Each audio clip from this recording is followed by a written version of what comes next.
Balik ke politik nasional sebentar, biar segera aja kita nge-refresh. Kita menengok ke pilkada. Pengumuman bahwa Golkar dan Gerindra sepakat calonkan Ridwan Kamil jadi gubernur Jakarta ramai dibincangkan di media. Lalu wakilnya bagaimana kalau dari Nasdem, Bang Syahroni? Ini artinya konsolidasi politik 01 dan 02 tentunya. Menurut Anda bagaimana kalau hal ini terjadi? Bagaimana arah bernegara ke depannya? Apa yang terjadi kalau 02 bersama 01 dan 03 melakukan konsolidasi politik hingga tingkat daerah agar ke depan Indonesia maju itu adalah Indonesia yang bersatu, seakan tanpa oposisi, di mana dimulai dari kekuatan daerah bersatu, yaitu mereka yang terbaik masukkan dalam satu paket. Kalau perlu hasilnya memenuhi quorum tanpa oposisi, hanya satu paslon yang sisanya kertas putih. Paslon tersebut adalah paslon terbaik dari kader terbaik. Apa mungkin bisa begitu? Misalnya kemudian di Jawa Barat, Golkar Gerindra mengusung Kang Deddy Mulyadi bergabung dengan PKS misalnya. Di Jawa Tengah, Golkar dan Gerindra dengan PDIP atau terbalik misalnya. Di Jawa Timur, Golkar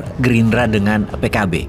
Jadi mengapa kita membahas dalam negeri sebentar di mana biasanya kita membahas geopolitik dunia? Karena akan terjadi pergeseran di dalam negeri strategi pengelolaan negara oleh Pak Prabowo ke depannya. Untuk itu masyarakat sebaiknya memahami. Pernyataan Ketua MPR Bambang Susatyo atau Bamsud bahwa demokrasi di Indonesia di zaman Pak Prabowo bisa tidak perlu oposisi. Sebaiknya kita perdalam. Pemerintah ke depan dalam kabinet Prabowo akan menghimpun seluruh partai politik.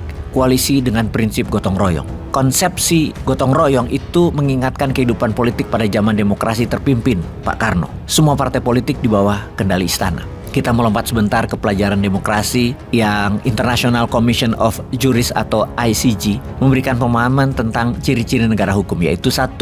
Perlindungan konstitusional, 2. Badan kehakiman yang bebas dan tidak memihak, 3. Kebebasan menyatakan pendapat, 4. Kebebasan berorganisasi dan beroposisi, 5. Pendidikan kewarganegaraan. Pada poin 4 kita diskusikan. Benar, oposisi menjadi bagian penting dalam negara hukum. Tanpa pengawasan dan kritik oposisi, maka negara akan bergeser menjadi negara absolut dan ini berbahaya. Pertanyaan sekarang, apakah dengan berkoalisi semuanya membuat negara tidak ada oposisi? Bisa dikatakan iya secara partai, namun bukan berarti tidak ada kritik karena akademisi dan orang pintar di luar pemerintahan bisa tetap mengingatkan.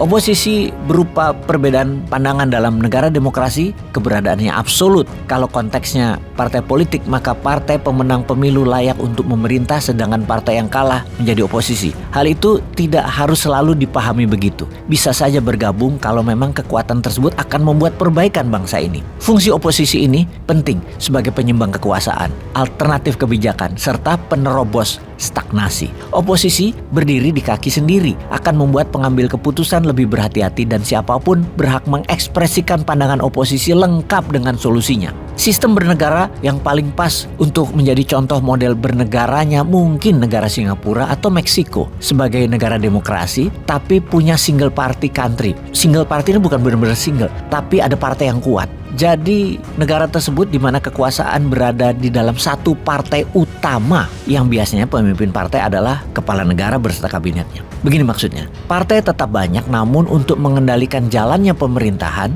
boleh-boleh saja berkonsolidasi atau bergabung, yang menang tentunya yang memimpin. Kita ambil contoh yang kecil aja. Golkar itu punya Underbo, Kosgoro, AMPI, MKGR, AMPE, PG, Soksi, dan lain sebagainya. Sekarang kita akan membuat payung yang besar, yaitu Partai Indonesia Maju misalnya, di mana Golkar, Gerindra, PAN, Demokrat, Nasdem, PKS, PKB jadi underbow-nya. Mungkin ada partai lain, PDIP. Maka di kemudian hari hanya ada 2 basis partai, berbasis nasionalis agamis yaitu Partai Indonesia Maju, kemudian Partai Sosialis yaitu PDIP. Dan silakan buat partai baru, namun harus jadi underbow dari salah satu payung tadi. Partai di payung besar ini melakukan kompromi, bernegosiasilah para anggota partai tersebut. Kalau platformnya tidak cocok, bolehlah tidak gabung dengan partai pemerintah sekarang. Kalau cocok, ya berkontribusi atau bergabung dengan PDIP jika tidak cocok. Maka payung besar tadi misalnya jadi underbow PDIP. Jadi ini ada 2 big party atau 2 partai besar.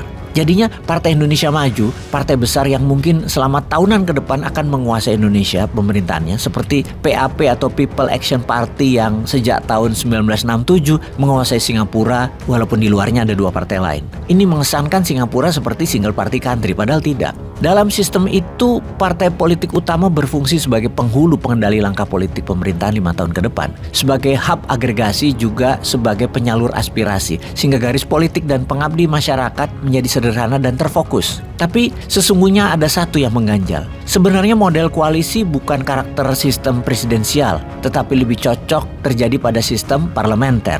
Ada baiknya kita bertemu di tengah mengingat kemungkinan kabinet Pak Prabowo akan ada menteri besar, semacam Perdana Menteri, yang mana hal ini lebih cocok lagi dengan sistem parlementer. Selama ini pelaksanaan bernegara Indonesia menggunakan sistem presidensial yang direkayasa untuk memberlakukan model koalisi parlementer. Sebaiknya diubah undang-undangnya agar lebih pas. Presidensial yang pas atau sekalian parlementer. Kembali ke konsolidasi besar. Akankah semua partai setuju untuk menjadi satu perahu besar, mengambil porsi-porsi politik demi membuat Indonesia menjadi bangsa yang besar di tahun 2045 Indonesia emas, 100 tahun Indonesia merdeka? Kita bekerja sama dari sekarang untuk gandengan tangan, masing-masing berkontribusi, bukan untuk mencela atau saling menjatuhkan.